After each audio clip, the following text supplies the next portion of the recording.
Qualify किस चीज की क्वालिफाई? आखिरी कब होता है ये मैं जानना चाहता हूँ। कैफ की बात करो ना, अगर आप कैफ पास कर भी गए ना तो आपकी फर्म में इंडक्शन नहीं होगी अगर आपने पीपी का जो है वो सर्टिफिकेट नहीं लिया होगा। आखिरी 2 पेपर के टाइम पे कर लेना, लेकिन कर लेना, ठीक है।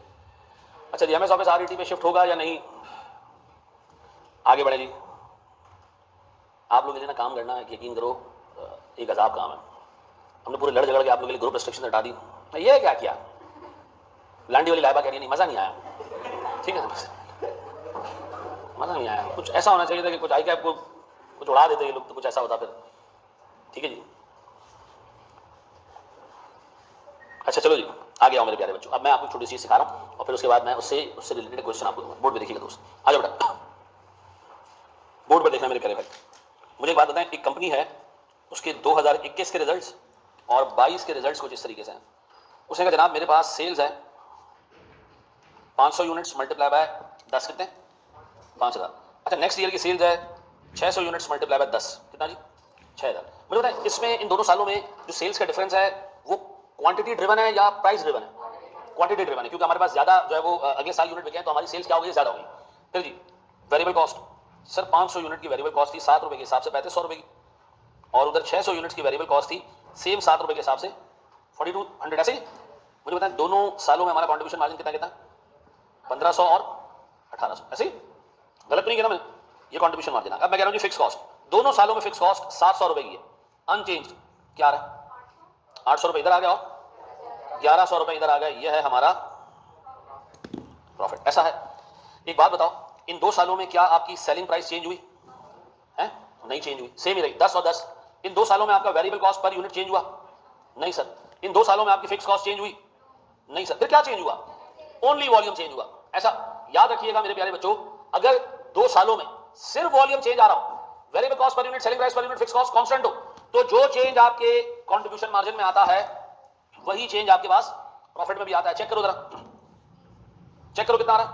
300 रुपए का इधर भी चेंज है, 300 का इधर भी चेंज है। ये बात इतनी इंपॉर्टेंट है कि आगे आप जब सवालात कर रहे होगे तो ये बात बहुत सारे सवालात को खोलने के काम आएगी कि जो चेंज हमारे प्रॉफिट में है वही चेंज हमारे कंट्रीब्यूशन मार्जिन में भी है। अगर क्या हो, holding variable cost per unit, selling price पर unit and fix cost in totality constant, तो जो चेंज हमारे कंट्रीब्यूशन मार्जिन में आ रहा है वही चेंज हमारे, या दूसरी बातों में जो चेंज प्रॉफिट में नजर आ रहा है वही हमारे कंट्रीब्यूशन मार्जिन में। ऐसा है।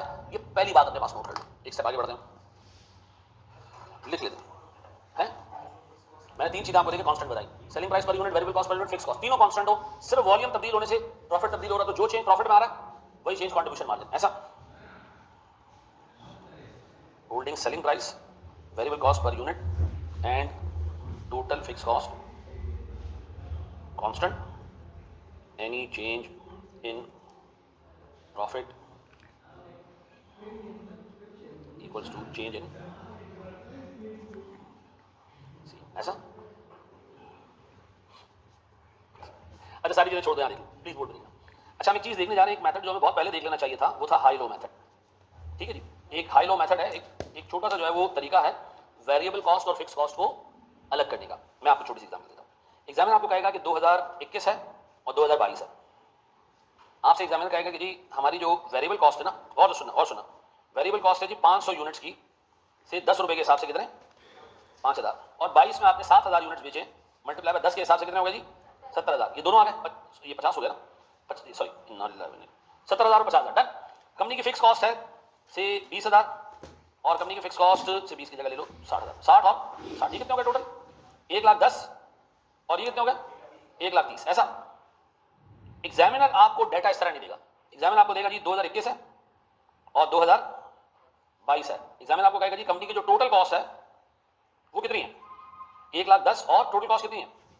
1,30,000। फिर वो आपसे कहेगा यूनिट्स, वो कहेगा जी यूनिट्स हैं 5000 और यूनिट्स हैं कितने? 7000। ये 4 चीजें आपको बताएगा और कहेगा बताओ इसमें से वेरिएबल कॉस्ट पर यूनिट अलग करके दो, फिक्स कॉस्ट अलग करके दो। अब सुनो ना, साइमल्टेनियस इक्वेशन लगाने की कोई जरूरत नहीं है। बोर्ड पे देखो। मुझे एक बात बताओ, ये कॉस्ट तब्दील क्यों हुई, बढ़ी क्यों? क्योंकि इसके अंदर सर वेरिएबल कॉस्ट शामिल थी, वो नंबर ऑफ यूनिट्स बढ़ने से क्या हो गई? बढ़ गई। फिक्स कॉस्ट बढ़ी नंबर ऑफ यूनिट्स बढ़ने से नहीं। तो मुझे एक बात बताओ, इन दोनों कॉस्ट का डिफरेंस कितना है? 20,000। ये जो 20,000 रुपयों की एडिशनल कॉस्ट आई है, ये क्या बनाने में आई है? Additional number of units. Additional number of units कितने हैं? 2000। क्या मैं कह सकता हूं कि 20,000 रुपयों की कॉस्ट 2000 एडिशनल यूनिट्स बनाने की वजह से आई है? ऐसा। यानी इफेक्टिवली मैंने क्या किया, मैंने चेंज इन टोटल कॉस्ट को डिवाइड कर दिया किससे? चेंज इन वॉल्यूम से। तो मुझे ये पता चल गया कि 20,000 रुपए की एक्स्ट्रा कॉस्ट आई है 2000 एक्स्ट्रा यूनिट्स प्रोड्यूस करने की वजह से। ये बता सकते हो एक यूनिट की वेरिएबल कॉस्ट कितनी हो गई 10। इसको वेरिएबल कॉस्ट क्यों कह रहे हैं आप? क्योंकि सर नंबर ऑफ यूनिट्स बढ़ाने से सिर्फ वेरिएबल कॉस्ट ही बढ़ती है ना। तो मैंने नंबर ऑफ यूनिट्स बढ़ा देने से कॉस्ट पे जो चेंज आई है वो निकाल के ये मालूम कर लिया कि मेरे एक यूनिट की वेरिएबल कॉस्ट कितनी है। वेरिएबल कॉस्ट पर यूनिट पता चली। अब क्या निकालना है? अब फिक्स कॉस्ट निकालना है। किससे निकालना है फिक्स कॉस्ट? 2021 की फिगर से या 22 की फिगर से? दोनों में से सेम ही फिक्स कॉस्ट होगी। तो एक काम करते हैं, हम ले लेते हैं 2021 की टोटल कॉस्ट कितनी जी? 2021 की टोटल कॉस्ट 1,10,000 और इसमें यूनिट्स कितने जी? 5,000। एक यूनिट की वेरिएबल कॉस्ट कितनी है? कितने आगे सर? ये क्या रहा जी? 60। ये क्या गई मेरे पास टोटल कॉस्ट में से वेरिएबल निकालने के बाद फिक्स। अगर मैं 2022 को यूज करता तो टोटल कॉस्ट कितनी थी? नंबर ऑफ यूनिट्स कितने थे? एक यूनिट की वेरिएबल कॉस्ट कितने हो गए और चेंज? तो सर आप चाहो तो 2021 से डाटा निकाल लो, चाहो तो 22 से डाटा निकाल लो। मुझे बताएं ये कौन सा तरीका था? इसको हाई लो क्यों कहते हैं? एक हायर वॉल्यूम पिक कर लो, एक लोअर वॉल्यूम पिक कर लो, दोनों लेवल्स पे जो कॉस्ट आ रही है वो पिक कर लो, उनका डिफरेंस निकाल लो और वॉल्यूम का डिफरेंस निकाल लो तो तुम्हें पता चल जाएगा एडिशनल यूनिट्स बनाने की एडिशनल कॉस्ट क्या है। और एडिशनल यूनिट्स बनाने की एडिशनल कॉस्ट कौन सी कॉस्ट होती है? वेरिएबल कॉस्ट होती है। तो वेरिएबल कॉस्ट है 2000 यूनिट बनाने की कितनी है? 20,000। तो इसका मतलब एक यूनिट की वेरिएबल कॉस्ट कितनी होगी? 10। और 10 के हिसाब से अगर वेरिएबल कॉस्ट आपको पता चल गई तो फिक्स कॉस्ट निकालना आसान है। ऐसा है? कॉपी करो सही। अब बताओ, मैंने आपको दो चीजें बताई हैं। क्या दो चीजें बताई?